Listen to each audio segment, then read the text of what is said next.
Porsi, apa kabar teman-teman semuanya? Saya harap semuanya kita semua baik-baik ya, walaupun kita di rumah, kita nggak ibadah bareng ke sini, tapi kita mau tetap memuji Tuhan, amin. Teman-teman di sini siapa yang percaya bahwa Tuhan kita baik, Tuhan kita hebat. So saya mau ajak teman-teman untuk sama-sama bangkit berdiri, sama-sama kita mau puji Tuhan. Kita mau naikkan pujian ini dengan sukacita, amin. Sama-sama tepuk tangannya yuk.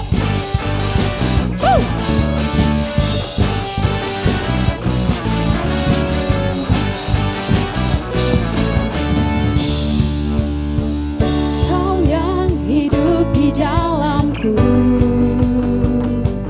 menjadikanku lebih dari pemandang. Seluruh bumi tinggikan namamu, menyatakan kebesaran dan keagunganmu. Yesus, Tuhanku pemandang, Raja segala raja, perbuatanmu ajaib dan perkasa. Kaulah Tuhanku yang hebat, kuasa iblis dikalahkan, surga bumi bersorak.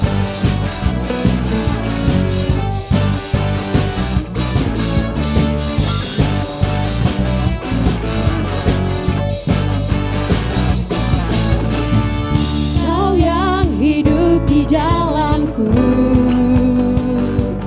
menjadikanku lebih dari pemandang. Seluruh bumi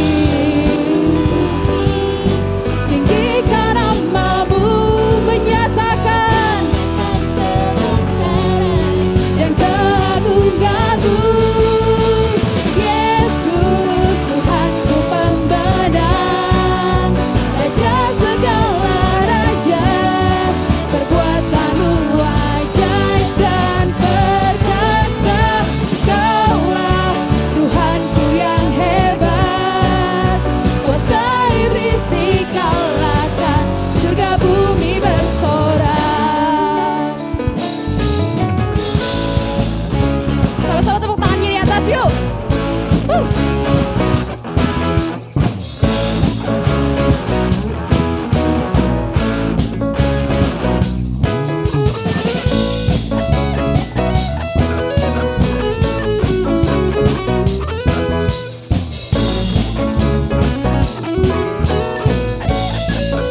Kita bersama-sama katakan seluruh bumi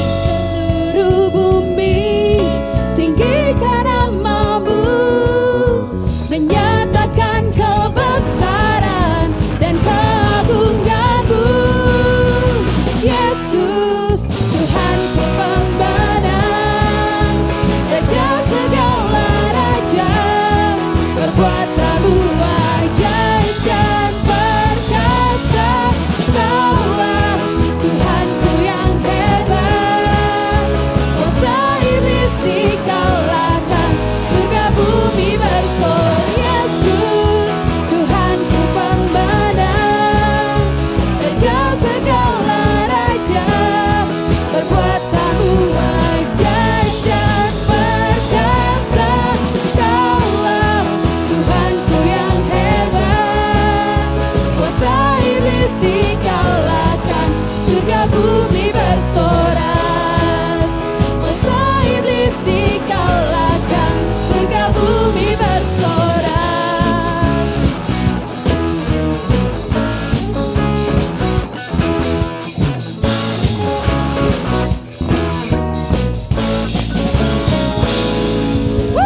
Tepuk tangannya teman-teman. Puji Tuhan Yesus. Yes. Teman-teman, yuk kita mau sama-sama siapkan hati kita. Kita mau datang sama hadiratnya Tuhan. Bersyukur buat setiap kebaikan Tuhan selama 1 minggu ke belakang. Tuhan udah pimpin kita.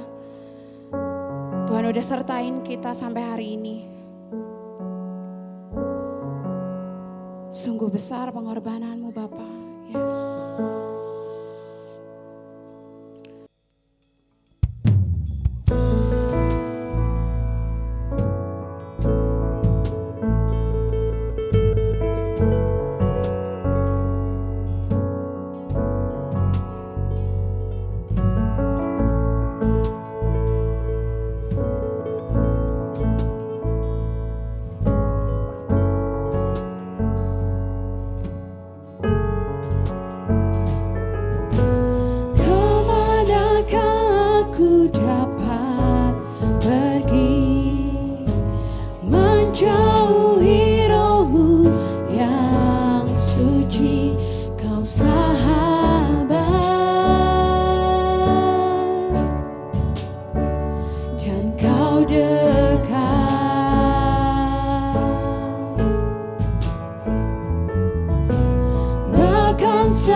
Sungguh indah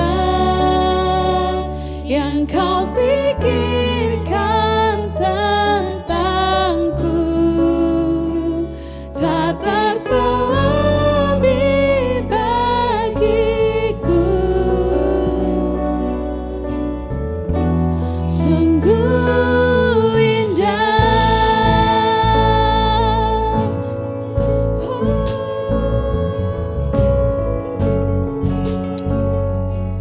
Kita mau angkat pujian ini lebih awal lagi. Kemanakah aku dapat pergi, menjauhi rohmu yang suci. Kau sahabat kami Tuhan. Yes, Engkau setia. Terima kasih Tuhan. Bahkan seluruh pengabdianku tak bisa membalas kesetiaanmu. Sungguh mulia dan berharga. Oh, sungguh besar pengorbananmu bagiku, terlalu dalam untuk dimengerti. Sungguh besar, sungguh indah yang kau pikirkan tentangku, tak terselami bagiku. Sungguh indah, sungguh besar Kau Tuhan.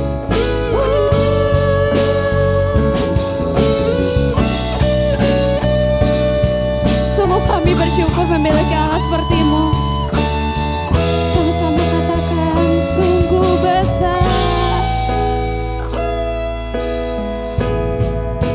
sungguh besar pengorbananmu bagiku, terlalu dalam untuk dimengerti.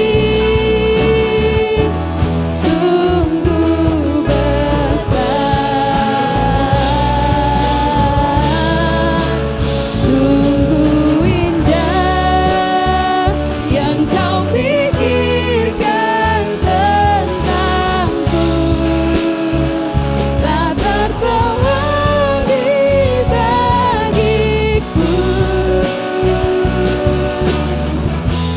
Sungguh indah, sungguh besar,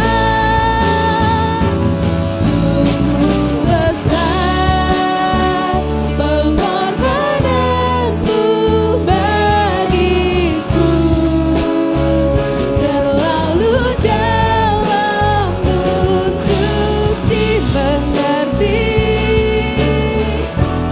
Sungguh besar,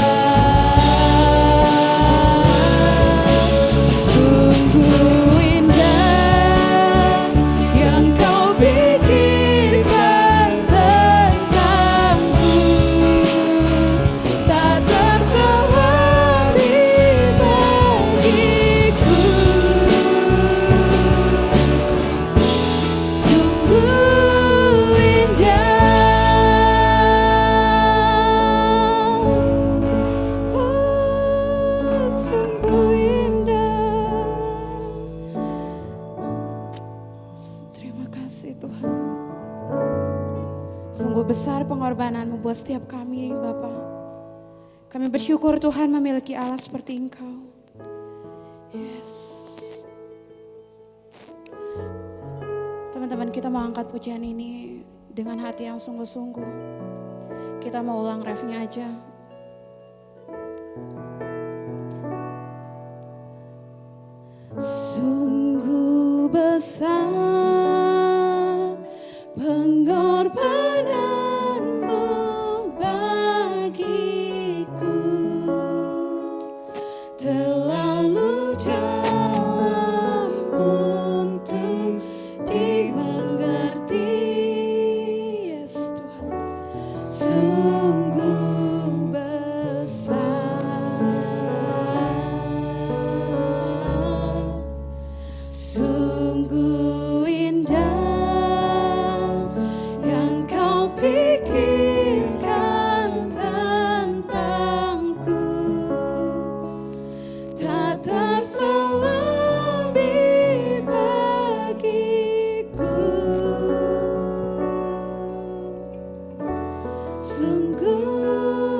Tuhan kita. Yes. Terima kasih Bapa, terima kasih Tuhan Yesus untuk setiap pengorbananmu di kayu salib Tuhan untuk kami semua. Yes. Sungguh Engkau baik Tuhan, teramat baik Tuhan untuk setiap kami Tuhan tempat ini Bapa. Terima kasih. Bapak, dan sebentar juga Tuhan kami mau mendengarkan sebagian dari firman-Mu. Kiranya Engkau hadir Tuhan, kiranya Engkau berkati Tuhan hamba-Mu Tuhan yang menyampaikan isi dari hati-Mu Bapa. Biarlah Tuhan agar kami mau dengar-dengaran akan firman-Mu Bapa. Ajar kami berdiam Tuhan, untuk kami setia Tuhan dalam perintah-Mu Bapa. Kami menyerahkan ibadah ini ke dalam tangan-Mu. Mari semua flamers yang percaya kita sama katakan amin.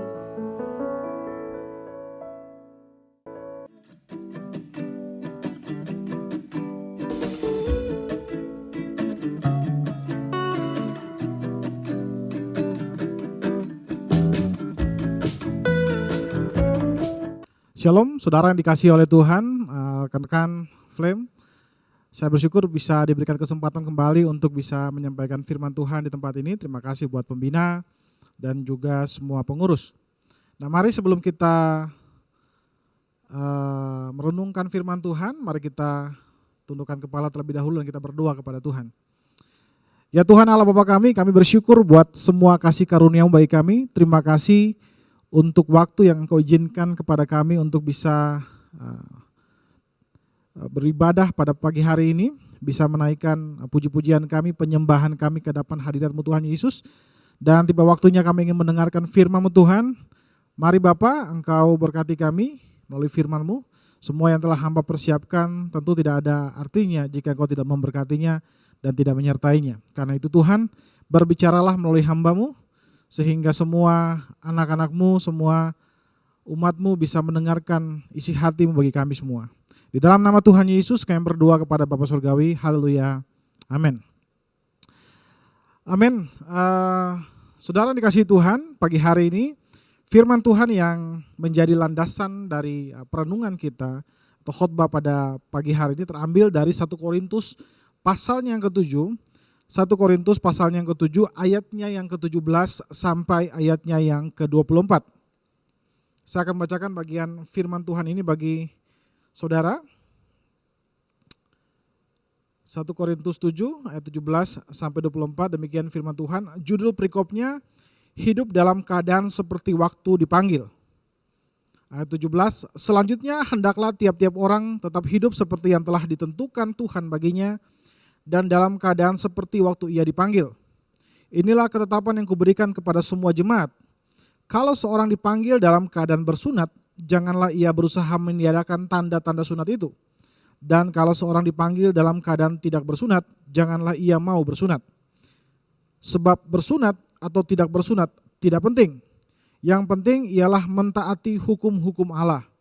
Baiklah tiap-tiap orang tinggal dalam keadaan seperti waktu ia dipanggil Allah. Adakah engkau hamba waktu engkau dipanggil? Itu tidak apa-apa. Tetapi jikalau engkau mendapat kesempatan untuk dibebaskan, pergunakanlah kesempatan itu.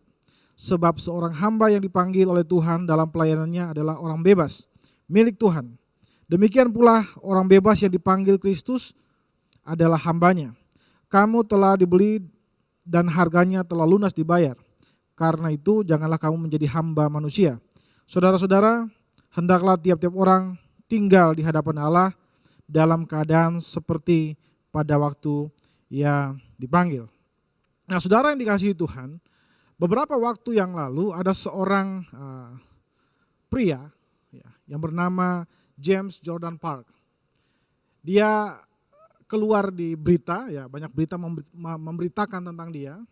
Nah, menarik daripada pria ini adalah dia menghabiskan 130.000 pound sterling untuk melakukan operasi plastik supaya wajahnya itu mirip dengan idolanya, yaitu Kim Kardashian. Kalau saudara lihat itu nanti di gambar itu ada itu. Jadi kalau saudara lihat, saya nggak tahu bedanya samanya di mana, tapi kurang lebih itu ya. Dia menghabiskan 130.000 ya, atau kalau dirupiahkan mungkin sekitar 2,4 miliar rupiah Untuk apa? Supaya wajahnya itu mirip dengan Kim Kardashian. Nah kalau saudara lihat di situ,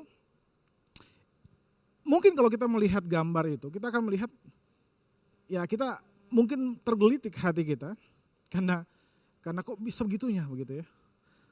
Tapi itulah yang terjadi dengan manusia.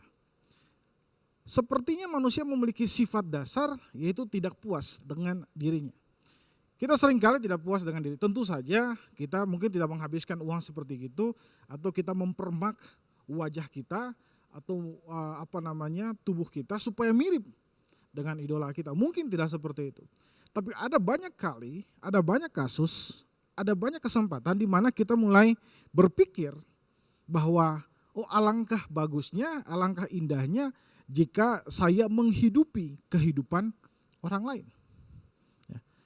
Kita mulai tidak puas dengan keluarga kita. Kita bilang, aduh kalau saja saya lahir di keluarga yang berada, mungkin hidup saya jauh lebih baik daripada kehidupan saya sekarang. Oh kalau saya lahir dalam keluarga sana, mungkin kehidupan saya jauh lebih menyenangkan dan sebagainya. Lalu kemudian kita mulai protes tentang keluarga kita mulai protes tentang orang tua kita mulai memprotes tentang adik kita, kakak kita mulai memprotes tentang gereja kita, sekolah kita, teman-teman kita, dan sebagainya. Dan biasanya hal-hal seperti itu berakhir dengan rasa frustasi. Karena ternyata kehidupan kita tidak bisa berubah. Apa yang terjadi, apa yang ada, ya sudahlah, ada seperti itu. Nah saudara, pagi hari ini kita akan melihat nasihat Paulus kepada jemaat Korintus. Tentang bagaimana kita berdamai dengan rasa tidak puas dengan cara kita menghidupi panggilan kita masing-masing. Kita menghidupi panggilan kita masing-masing. Nah ada dua hal yang bisa kita pelajari dari ayat-ayat ini. Yang pertama, bagaimana caranya supaya kita bisa menghidupi panggilan kita. Yang pertama adalah menerima ketentuan Allah dengan rasa syukur. Saya akan bacakan ayat 17 sampai ayat 20. Dikatakan di sana, selanjutnya hendaklah tiap-tiap orang tetap hidup seperti yang telah ditentukan Tuhan baginya, dan dalam keadaan seperti waktu ia dipanggil Allah. Inilah ketetapan yang kuberikan kepada semua jemaat. Kalau seorang dipanggil dalam keadaan bersunat, janganlah ia bersunat.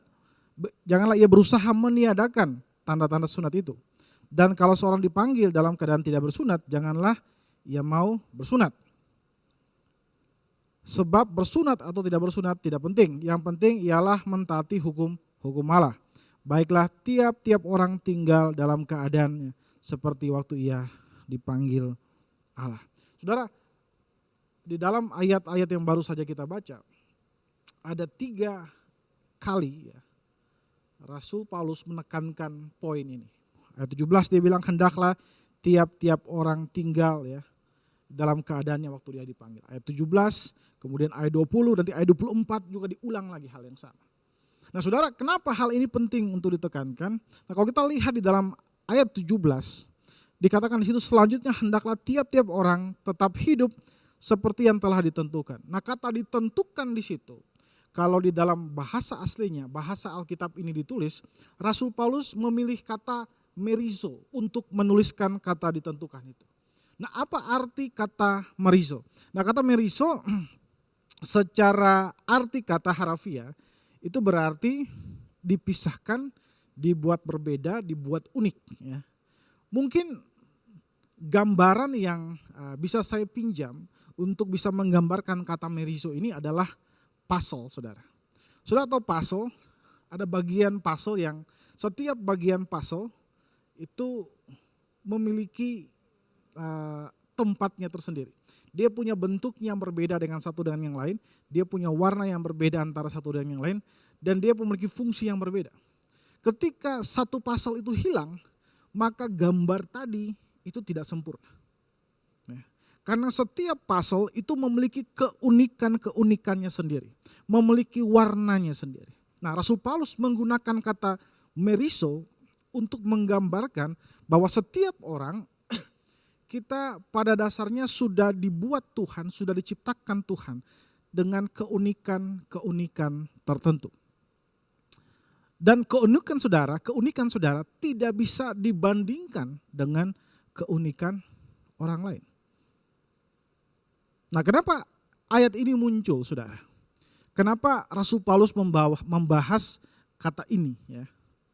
Karena pada saat itu, kalau kita lihat di dalam ayat 18 sampai ayat ke-19, kita bisa melihat bahwa konteks dari ayat itu adalah ada orang-orang Kristen yang hidup di jemaat Korintus.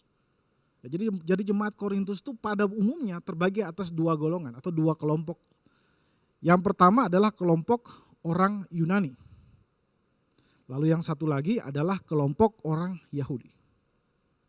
Lalu mereka beribadah, berjemaat di tempat yang sama, di dalam komunitas yang sama. Nah, di situ orang Yunani dia mulai nggak pede dengan keyunanian dia. Dia mulai membuat dirinya seolah-olah orang Yahudi. Nah, ini yang tadi kita bahas tadi ya, rasa tidak puas di dalam diri kita. Karena kita tidak puas dengan diri kita ingin membuat diri kita, atau kita melihat rumput tetangga lebih hijau, kita ingin membuat diri kita mirip dengan orang lain. Nah, di dalam jemaat itu ada seperti itu. Orang Yahudi pingin mirip kayak orang Yunani, sedangkan orang Yunani pingin mirip kayak orang Yahudi. Lalu Rasul Paulus bilang, sudahlah, ya, setiap kita punya keunikan sendiri-sendiri. Makanya dia bilang dipakai kata merizo di situ. Kata ini berarti unik. Ya. Saudara punya bentuk yang berbeda, saudara punya warna hidup yang berbeda, saudara punya karakter yang berbeda, dan karakter itu memperkaya tubuh Kristus, memperkaya kehidupan ini. Dan saudara tidak perlu menjadi seperti orang lain, saudara memiliki fungsinya sendiri. Nah, ketika hal itu terjadi di dalam jemaat Korintus, maka Paulus meluruskan itu. Hendaklah tiap-tiap orang ya hidup seperti yang telah ditentukan Tuhan baginya. Ya. Jadi setiap kita hidup, biarlah kita hidup sesuai dengan apa yang Tuhan tentukan bagi kita. Nah, mungkin ada yang bertanya, Pak, apakah orang Kristen percaya takdir? Ya. Apakah kita percaya takdir? Apakah kita percaya bahwa segala sesuatu sudah ditentukan Tuhan? Nah, pertama, saya mesti katakan bahwa orang Kristen kita percaya takdir tapi terbatas. Artinya apa? Ada hal-hal yang memang tidak kita pilih tapi dipilih Tuhan untuk kita. Saudara lahir sebagai seorang laki-laki atau sebagai seorang perempuan itu bukan pilihan saudara, ya. Itu bukan pilihan saudara. Itu pilihan Tuhan. Saudara lahir di suku apa? Itu bukan pilihan saudara. Saudara lahir dalam keluarga seperti apa? Itu bukan pilihan kita. Nah, pada level itulah kita percaya bahwa hal-hal tersebut ditentukan Tuhan. Kalau saudara mau bilang takdir, monggo silakan, ya, ditakdirkan Tuhan. Tapi ada hal-hal tertentu di dalam kehidupan ini yang tidak ditentukan oleh Tuhan, tapi ditentukan oleh kita. Misalnya apakah saya melakukan dosa atau tidak, itu pilihan kita. Kalau saudara merokok atau tidak, itu pilihan saudara. Saudara nggak bisa bilang, ya ini karena Tuhan sudah mentakdirkan saya seperti ini, maka saya, ya tidak bisa. Saudara menentukan pilihan saudara sendiri. Ada hal-hal di dalam hidup saudara, itu saudara tentukan sendiri. Dan saudara harus bertanggung jawab untuk pilihan-pilihan saudara. Nah, kembali ke ayat ini, jadi ada hal-hal yang sudah ditentukan Tuhan bagi kita. Dan untuk hal-hal itu, kita tidak bisa memilih. Lalu bagaimana caranya? Bagaimana cara kita menghadapi hal ini? Kita menerima dengan rasa syukur. Ingat saudara, setiap saudara Tuhan tentukan lahir di dalam keluarga apa. Mungkin keluarga saudara gak sempurna, mungkin orang tua saudara gak sempurna, tapi ingat itu adalah keluarga terbaik yang Tuhan berikan bagi saudara. Karena itu saudara harus menerimanya dengan ucapan syukur. Mungkin kita bilang bahwa kehidupan orang lain mungkin lebih enak daripada saya. Mungkin orang tua yang lain mungkin lebih baik daripada orang tua saya. Mungkin saudara bisa melihat dari luar seperti itu. Tapi kalau saudara mungkin bertanya kepada anaknya mungkin berkata, mungkin keluarga kamu yang lebih baik daripada keluarga saya. Ya. Jadi bagaimana seharusnya kita menerima orang tua kita menerima keluarga kita, kakak kita, adik kita, saudara kita ya, sebagai orang-orang yang terbaik yang bisa Tuhan kasih kepada kita. Itulah pemberian terbaik yang Tuhan kasih kepada saudara ketika bicara tentang keluarga. Ya. Dan tahukah saudara bahwa keluarga saudara, teman-teman saudara, guru saudara di sekolah, itu adalah orang-orang yang Tuhan pakai untuk membentuk diri saudara. Menjadi orang yang lebih baik, orang yang memiliki fungsi di dalam alam semesta ini. Dan saudara, saya katakan lagi, tidak ada orang seperti saudara di tengah-tengah dunia ini. Saudara hanya satu seperti saudara, dengan karakter seperti saudara, dengan tubuh seperti saudara, dengan kemampuan seperti yang saudara miliki. Saudara hanya satu orang seperti saudara di alam semesta ini. Dan tidak pernah bisa digantikan orang seperti saudara. Jadi itulah keunikan kita. Nah, saudara, kalau kita melihat Alkitab,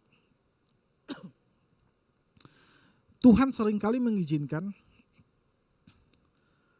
hal-hal yang terjadi dalam kehidupan kita, termasuk keberadaan keluarga kita untuk membentuk kita.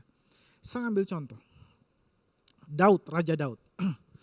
Ketika Raja Daud ingin Tuhan persiapkan untuk menjadi seorang raja, maka Tuhan tidak lahirkan dia di dalam istana. Tuhan lahirkan dia di dalam seorang keluarga, ya, sebuah keluarga peternak, ya, Isai. Lalu Isai sejak kecil Daud ditugaskan oleh Isai untuk mengembalakan kambing domba Isai. Dan ketika dia mengembalakan kambing domba itu, Tuhan mengajari dia banyak hal. Tuhan mengajari dia tentang bagaimana menjaga kawanan domba, bagaimana bertanggung jawab. Bahkan kalau saudara baca, ketika Daud datang untuk meminta agar dia bisa berperang dengan Goliat, Daud bilang begini, hambamu ini biasa mengembalakan kambing domba. Dan ketika saya mengembalakan kambing domba, kalau ada beruang atau singa datang memangsa domba atau kambing saya, maka saya akan mengejar mereka, saya membuka mulut mereka, melepaskan kambing domba dari mulut mereka. Dan jika hewan buas itu menyerang saya, maka saya akan membalasnya dan membunuhnya.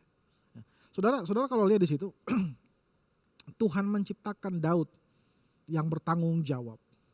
Tuhan menciptakan Daud yang memiliki keberanian.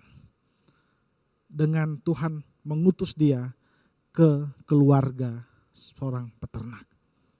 Dan di sanalah keberanian Daud diasah dari pengembalaan, saudara. Jadi poin yang ingin saya tekankan di sini adalah dimanapun saudara ada, ingat Tuhan punya maksud baik untuk membentuk saudara melalui keluarga saudara. Kalau saudara lahir dalam keluarga seorang pedagang, tentu ada hal-hal yang Tuhan ingin bentuk dalam hidup saudara melalui keluarga saudara. Saudara belajar dengan pedagang, ya, saudara belajar dengan banyak hal di situ. Ya. Kalau saudara lahir dalam keluarga seorang dokter, tentu ada maksud Tuhan untuk membentuk saudara melalui keluarga saudara. Kalau saudara lahir dalam keluarga seorang guru, ada maksud Tuhan untuk membentuk saudara. Jadi saudara, Tuhan membentuk kita menjadi karakter atau pribadi yang unik melalui keluarga kita, melalui orang-orang terdekat kita, melalui sahabat-sahabat kita, melalui komunitas saudara di Flame ini. Karena itu mari kita terima mereka dengan ucapan syukur, bahwa inilah anugerah terbaik Tuhan bagi saya. Itu yang pertama. Kemudian yang kedua saudara, bagaimana caranya supaya kita bisa menghidupi panggilan kita. Yang kedua adalah kita menggunakan kemampuan-kemampuan, panggilan-panggilan kita untuk melayani Allah. Di dalam ayat yang baru saja kita baca, Di dalam ayat 21 sampai 24 saya akan membaca untuk mereview lagi ingatan kita tentang ayat ini. Adakah engkau hamba waktu engkau dipanggil? Itu tidak apa-apa. Tetapi jikalau engkau mendapat kesempatan untuk dibebaskan, pergunakanlah kesempatan itu. Sebab seorang hamba yang dipanggil oleh Tuhan dalam pelayanannya adalah orang bebas milik Tuhan. Demikian pula orang bebas yang dipanggil Kristus adalah hambanya. Kamu telah dibeli dan harganya telah lunas dibayar. Karena itu janganlah kamu menjadi hamba manusia. Saudara-saudara, hendaklah tiap-tiap orang tinggal di hadapan Allah dalam keadaan seperti waktu ia dipanggil. Saudara, latar belakang dari ayat ini adalah selain isu tentang ketidakpuasan mereka akan suku mereka atau ras mereka, ada hal lain yang kemudian dipertanyakan di situ. Ketika saya lahir, ya, ketika saya menjadi Kristen, lahir baru maksud saya, apakah status saya itu menjadi orang bebas atau masih menjadi hamba? Ya, karena pada saat itu masih banyak budak ya, orang-orang budak yang masih menjadi budak. Nah, apakah saya harus merdeka ataukah saya tidak merdeka? Dan rupanya mereka mempertanyakan status itu karena ya di tengah-tengah jemaat atau masyarakat Korintus itu, masyarakat Yunani pada saat itu, ada orang-orang yang memang masih menjadi budak. Ya. Dan kemudian Rasul Paulus ingin menegaskan begini, yang tidak penting status itu. Kalau kamu menjadi budak, tapi kalau kamu sudah terima Yesus, maka kamu sebenarnya orang merdeka. Nah sebaliknya, jika kamu adalah orang merdeka, tapi kamu masih belum dibebaskan oleh Kristus, belum mengikut Kristus dengan sepenuh hati, maka kamu pada dasarnya bukanlah orang merdeka. Kamu adalah hamba. Yang penting di sini bukanlah status kita di hadapan manusia. Yang penting di sini status kita di hadapan Allah. Kalau saudara taat kepada Allah, maka saudara adalah orang merdeka. Tapi kalau saudara tidak taat kepada Allah, maka saudara adalah orang-orang yang dikuasai oleh hawa nafsu, saudara diperbudak oleh ego saudara, dan saudara mungkin diperbudak oleh orang lain, karena saudara mungkin takut dengan orang lain. Dan hal itulah yang kemudian ditegaskan oleh Rasul Paulus. Jadi Rasul Paulus ingin mengatakan bahwa apapun status saudara, dimanapun pekerjaan saudara, saudara harus melakukannya dengan baik. Supaya apa? Supaya nama Tuhan dimuliakan. Saudara, ketika saudara bekerja sebagai seorang budak, saudara menjadi seorang budak atau seorang hamba yang bekerja dengan baik. Ketika saudara menjadi seorang tuan, saudara punya kekayaan, saudara harus memperlakukan orang lain dengan baik. Sama seperti Tuhan ingin saudara memperlakukan sesama kita. Jadi dimanapun saudara berada, kapanpun saudara berada, apapun yang saudara lakukan, maka saudara harus melakukannya dengan baik. Nah saudara yang dikasihi oleh Tuhan, di dalam ajaran Kristen, kita tidak percaya dengan filosofi bahwa bekerja adalah untuk hidup. Sekali lagi, kita tidak percaya dengan filosofi bahwa bekerja untuk hidup. Kalau hari ini saudara, ada di antara saudara yang menang lotre ya, 100 triliun. Pertanyaannya apakah saudara masih bekerja atau tidak? Nah bagi orang dunia mereka bilang tidak usah bekerja, untuk apa? Kok saya sudah punya uang? Untuk apa? Nah saudara, kita bekerja bukan supaya punya uang. Kita bekerja supaya kehidupan kita ini menjadi berkat bagi alam semesta ini. Bagi sesama kita. Kalau saudara tidak bekerja, maka saudara seperti satu puzzle yang hilang, yang rusak, yang tidak menjalankan fungsinya dengan baik. Karena itu sekaya apapun saudara, saudara harus tetap bekerja. Karena bekerja bukan untuk hidup, tapi kita hidup untuk kita menjadi berkat bagi yang lain atau dengan cara bekerja. Nah saudara, jadi Tuhan bisa memakai siapa saja. Tuhan bisa memakai kemampuan-kemampuan saudara. Setiap saudara punya kemampuan ya. Ada mungkin kemampuan analitis, ada kemampuan menghitung, ada kemampuan logis, ada kemampuan bahasa, ada kemampuan kinestetik ya, olahraganya bagus. ada kemampuan-kemampuan yang lain. Ya. Di dalam dunia pendidikan kita mengenalnya dengan istilah multiple intelligence, kemampuan-kemampuan yang berbeda. Tapi kemampuan-kemampuan itu harus saudara pakai untuk memuliakan nama Tuhan. Nah, saudara dikasihi oleh Tuhan, di dalam sepanjang sejarah gereja, di sepanjang sejarah umat manusia, tidak ada kitab yang seperti Alkitab yang saudara miliki. Alkitab yang saudara miliki ini bukanlah satu kitab. Ini terdiri dari 66 kitab. Dan ditulis kurang lebih hampir 1.500 tahun. Dari penulis pertama sampai penulis terakhir jaraknya 1.500 tahun. Kurang lebih jaraknya 1.500 tahun. Dan di dalam Alkitab ini, saudara, ketika Tuhan menuliskan Alkitab melalui penulis-penulisnya, Tuhan memakai banyak orang, dan bukan hanya pendeta, bukan hanya teolog saja, tapi Tuhan memakai banyak orang. Tuhan memakai Samuel yang merupakan seorang hakim. Tuhan memakai Amos yang cuman peternak. Orang bilang, wah cuma peternak, apa bisanya dia? Tapi Tuhan pakai dia untuk menuliskan ini. Kemudian Tuhan pakai Nehemia, pejabat pemerintahan. Dan Tuhan juga pakai Daud dan Salomo, raja. Maaf. Dan juga Tuhan pakai Lukas, seorang tabib. Tapi Tuhan juga pakai Petrus yang adalah seorang nelayan. Tuhan pakai semua orang-orang ini dengan latar belakang profesi dan kemampuan yang berbeda untuk bisa menuliskan kitab ini.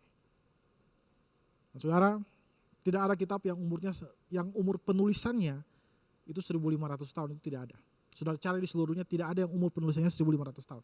Seperti Alkitab kita ditulis dengan 40 penulis yang berbeda. Tapi tangan Tuhan itu menggerakkan penulis-penulis yang berbeda itu. Dengan apapun latar belakang mereka. Demikian juga saudara. Saudara punya latar belakang yang berbeda satu dengan yang lain. Saudara punya kemampuan-kemampuan yang berbeda. Ada dari saudara pintar menyanyi, ada dari antara saudara mungkin tidak pintar menyanyi, tapi saudara punya kemampuan analitis yang baik. Ada daripada saudara mungkin tidak punya kemampuan analitis yang baik, tidak bisa menyanyi, tapi bahasa saudara bagus. Saudara punya kemampuan yang berbeda antara satu dan yang lain. Tapi Tuhan bisa pakai itu untuk kemuliaan nama Tuhan. Dan saudara, karena itu sebagai orang Kristen, kita kerjakan bagian kita dengan baik.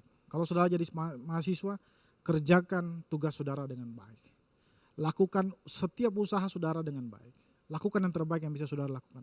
Saya tidak bilang saudara harus mendapat nilai IP, indeks prestasi kumulatif yang 4,00. Bukan itu poin saya. Poin saya adalah kita berikan yang terbaik karena Tuhan sudah menganugerahkan kita kemampuan-kemampuan itu. Kalau saudara adalah seorang siswa, saudara kerjakan yang terbaik. Hari minggu ini mungkin ada yang sedang ujian, saudara kerjakan ujian saudara dengan baik, ulangan saudara dengan baik. Gunakan waktu saudara mempersiapkannya dengan baik. Tujuannya bukan supaya nilai saudara bagus, bukan. Tapi hal-hal tersebut itu membentuk saudara. Itu membuat saudara menjadi orang Kristen yang baik. Nah saudara, di dalam PowerPoint yang ditampilkan ini, saya juga menampilkan salah satu penelitian yang dilakukan oleh Baruch Salef.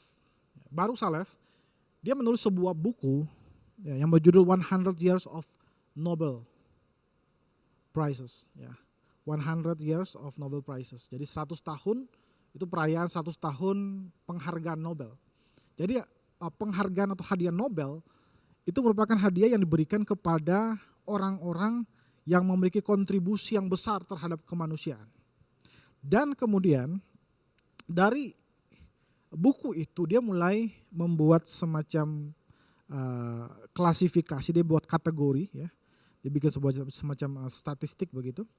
Dan dia menghitung jumlah orang-orang yang sudah menghasilkan karya itu atau penerima penghargaan Nobel itu dan dihubungkan dengan agama mereka.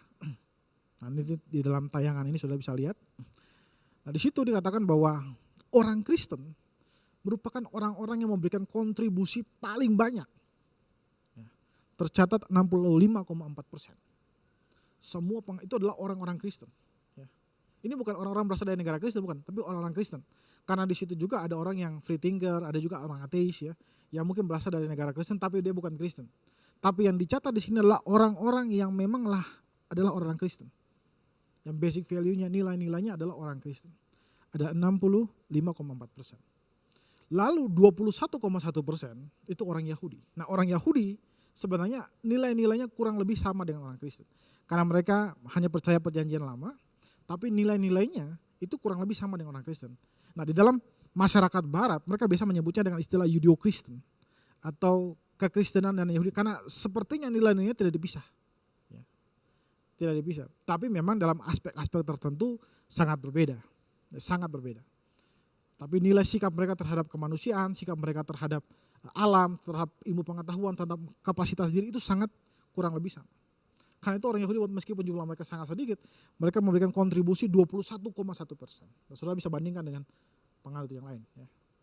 Nah, poin yang ingin saya sampaikan di sini adalah orang-orang Kristen ketika dia mulai menghidupi kehidupan Kristen yang benar, maka dia akan jadi ahli di dalam bidang.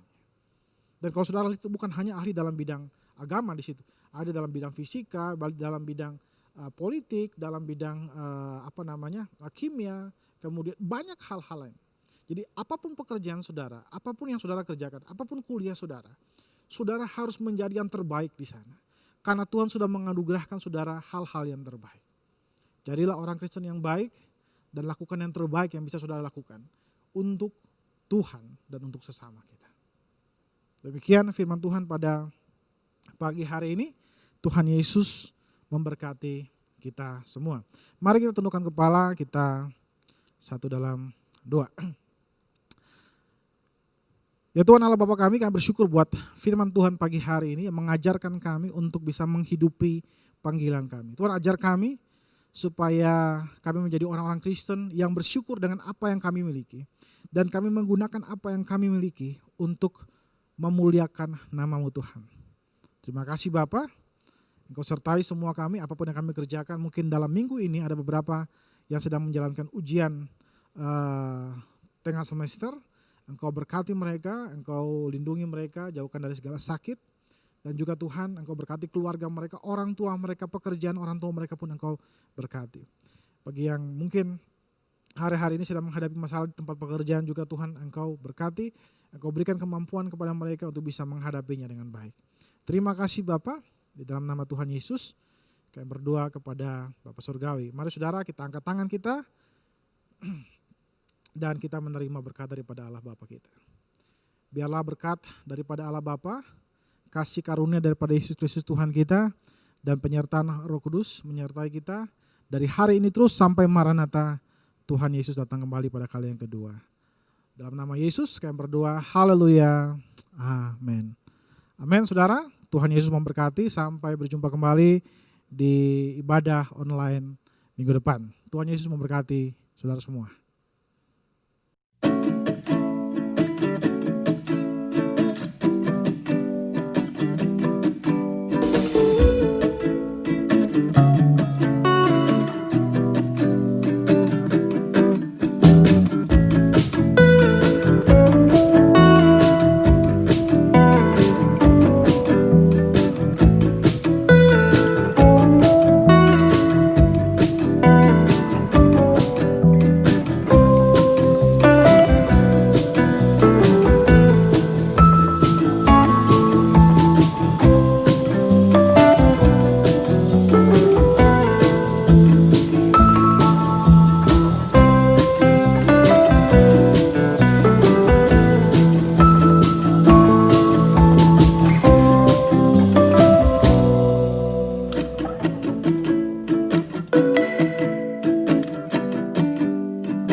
Anda telah selesai mengikuti ibadah online Gereja Rehoboth.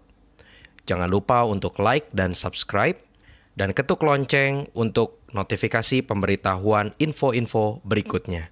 Selamat hari Minggu, Tuhan Yesus memberkati.